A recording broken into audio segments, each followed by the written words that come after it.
So forgive me for the way that this edition of Gauge the Issue has been shot and edited, but I don't have much time at the moment seeing as it's the run up to Christmas and everyone's busy at this time of year, and we may have to consider a format change thinking ahead if Article 13 rears its ugly rear in the way that it's threatening to. Never too late to voice your concern, guys, please do, because it could result in the end of the internet as we know it. Now, in my recent tribute to the BBC's The Train Now Departing, I started with an opening joke about the demise of the railway grapevine. Now, some people got the joke, but understandably, a lot of people have just been saying to me, I don't get it. Who were the railway grapevine? So for the benefit of those people, I'll try to explain the details of that joke as best as I can, seeing as the reason it came about was kind of something to do with yours truly. They say that as soon as you explain a joke, it no longer becomes funny, but honestly, the circumstances surrounding this situation were kind of funny without even having to joke about it to begin with. Now, I apologise for the lack of visual gags in this editorial, but when what happened happened, the evidence of how it happened and why it happened kind of went down with it, so there's very little to explain beyond memories. There's really very little left to show anybody, so I'll just try to explain as best as I can, so here goes.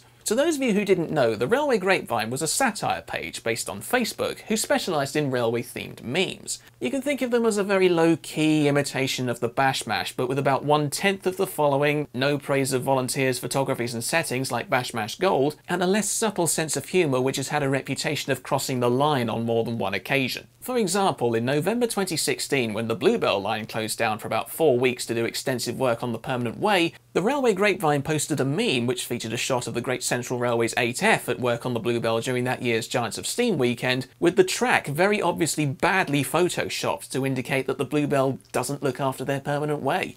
Now, light-hearted intentions or not, the meme did result in representatives from the Bluebell seeking a public apology from the Railway Grapevine, seeing as, at a casual glance, it could have been taken as unprovoked slander which could have prevented the railway getting any potential investment that it needed at the time. Whether the Bluebell received any public apology from the Grapevine or not, I don't know, but it certainly didn't seem to go down very well with that many people. Another rather infamous incident came in March 2018, when 2 women from Devon protested against the extension of the Linton and Barnstaple Railway on BBC News. The Railway Grapevine took the existing newsreel and then re-edited it so that the name of one of those women changed from Ella Hunt to Ella...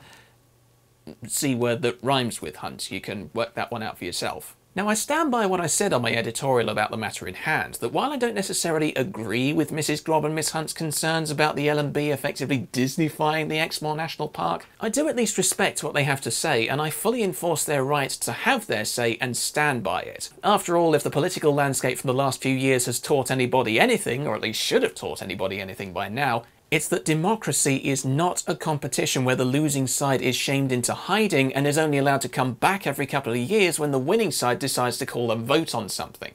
That's just not how freedom of speech works, and it really shouldn't be. But the Railway Grapevine didn't really seem to understand this and just went and branded both women in a way that makes railway enthusiasm look even more immature and misogynist and discriminant than it really should be. Honestly, guys, talk about the use of a chocolate teapot. So, yeah, it circulated for a few days, it caused a bit of a stir, but again, seemed to disappear regardless of whether or not the victims actually got an apology out of them. Now, that incident alone should have given Facebook enough of an excuse to have the Railway Grapevine deleted. But what led to their demise was actually something far more tame centred around me, which, for the record, I hardly did anything beyond commenting on how amusing the whole thing became. It all started in October 2018 when a friend of mine and his brother had set up their own business, Hardy's Hobbies, which specialised in 3D printed figurines for model railways, in scales from HO up to about 5-inch gauge. You can check out their website in a link in the description. Now, they were asking around for various volunteers to scan in various poses and outfits to enhance their range.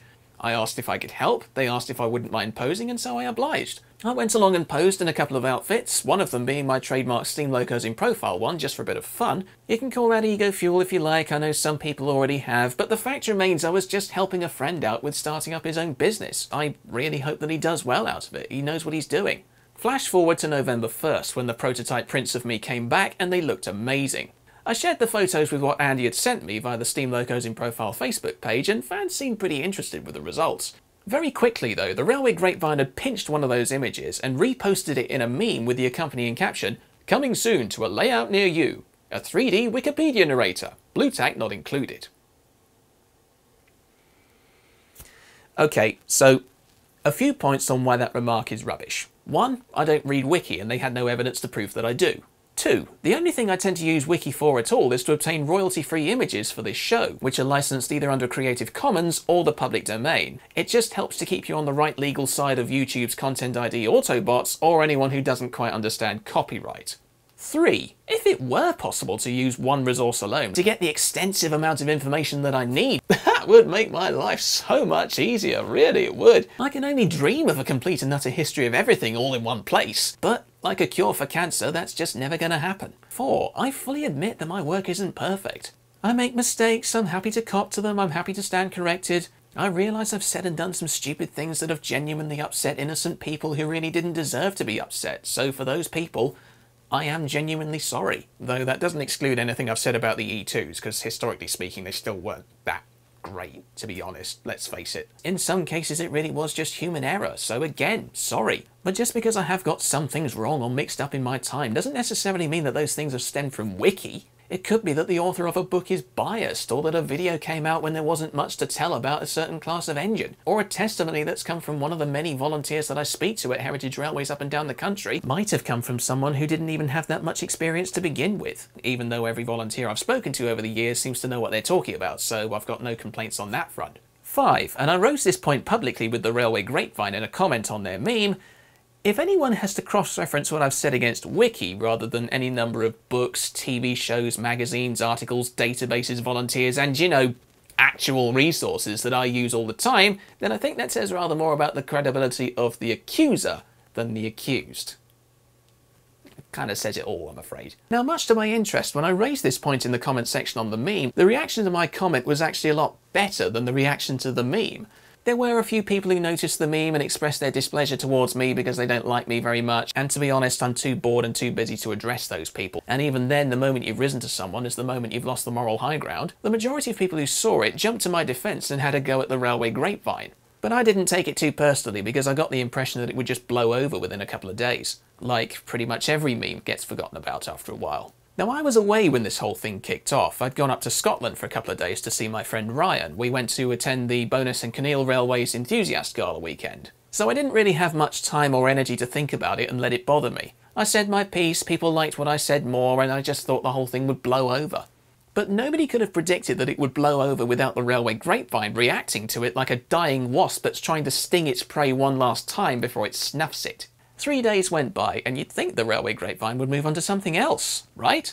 Unfortunately, they chose to follow up the whole thing with another meme featuring screen grabs of comments which were defending me and having a go at them, with the accompanying caption, "Winter must be coming. Snowflakes are everywhere."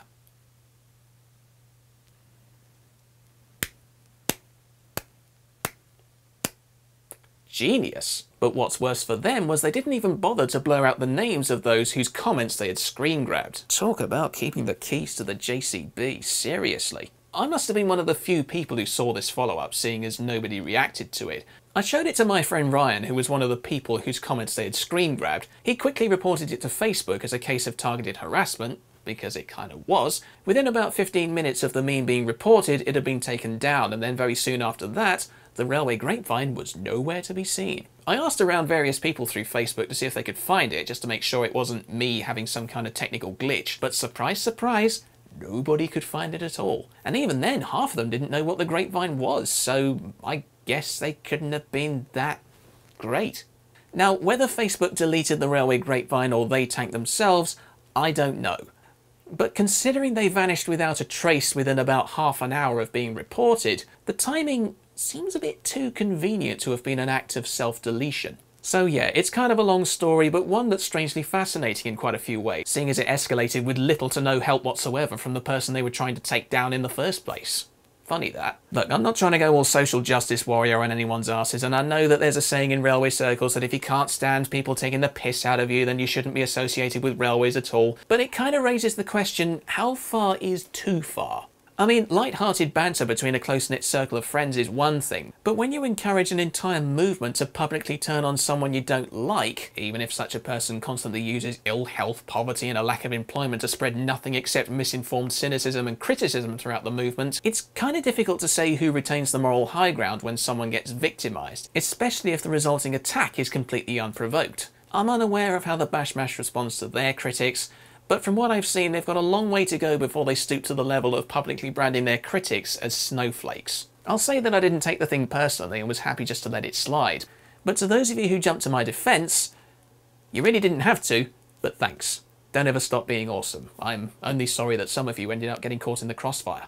Honestly, I found the whole thing subject of many things, but clever satire just wasn't one of them. It was satisfying and reassuring to find that in a world where the political landscape is being ruled by the bad guys, and even the popular culture is starting to crank out villains with motivations that you not only understand but you take sides with, some of whom are even getting what they want in both cases, the bad guy in this instance didn't get what they want and quickly lost before they had a chance to gain anything. It was funny to watch the whole process because, like I say, I did little to enhance the process beyond pointing out the quality of their efforts, or lack thereof, but it was also kind of pathetic and woeful to witness because of all the groups on social media who have gotten away with years of harassment, bullying, racism, bigotry, homophobia, sexism, transphobia, threats, and even murder before anything's done to deter them. The one that disappears from social media without a trace before any serious harm is done is a niche, not all that great, let's be honest, knockoff, whose biggest crime to date seems to have been the public renaming of a legally innocent woman who merely expressed a different point of view to theirs.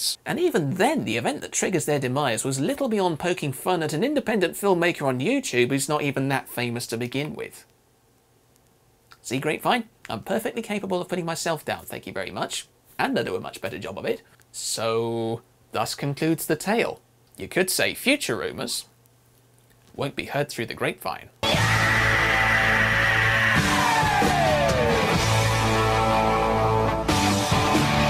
Even if David Caruso's one-liners with a dictionary definition of cheesy won't get fooled again by The Who is a great song that manages to save that moment every time. I suppose the moral of the story here is, yes, many people want to burn the world. But to anyone who says, if you can't beat them, join them, it's actually a lot funnier just to sit back and watch.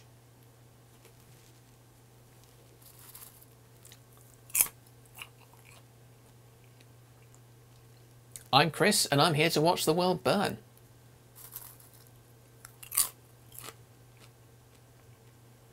I know these two jokes weren't that funny, but still funnier than anything the Railway Grapevine ever came up with.